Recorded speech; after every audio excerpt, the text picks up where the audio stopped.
The idea of the Beauty Bank sort of stemmed from when I've worked with homeless people in the past. So I did outreaches with a charity called Any Homeless, where we've given out food, water, shelter in the form of tents and sort of sleeping bags as well as clothing. But there was a real lack of sort of hygiene products. Like, it's all well and good giving them clean clothes, but if they don't feel clean enough, then they're not going to feel clean in the clothes that you're giving them. Also, a different journalist called Sally Hughes sort of set up one, but on a much larger scale than this, down south. But those products won't always reach all the way up here, so I just thought it would be something nice to sort of set up because I know where they're going to go.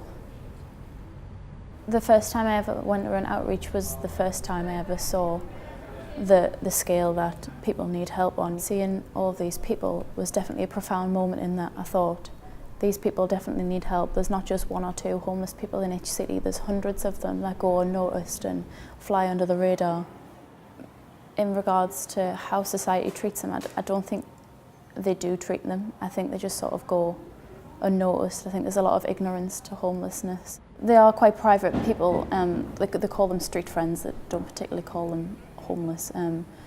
They don't particularly speak a lot about how they've ended up there. They're just people. They have stories to tell, not necessarily about where they've ended up, but just their life in general.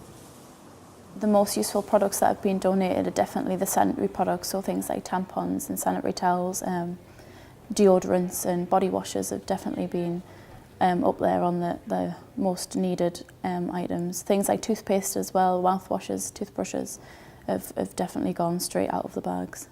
The most specific moment that made me feel like what I was doing was worthwhile was an elderly gentleman trekked from the other side of Sunderland and brought 2 big storage boxes full of products. It was the first large donation that we'd received. Everything before that was just sort of friends and family, sort of given a few odds and ends. But this man came in with things like Chanel perfumes, YSL makeup, high-end deodorants, things like that.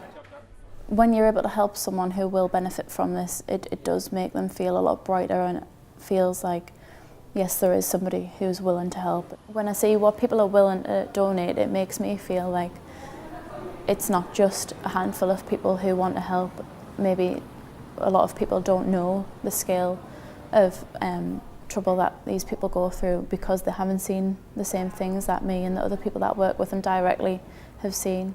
So when they hear about it from someone maybe as young as me, they think, well, maybe we can do something to help. So the generosity I've seen in people definitely makes it feel like there is people who are willing to help.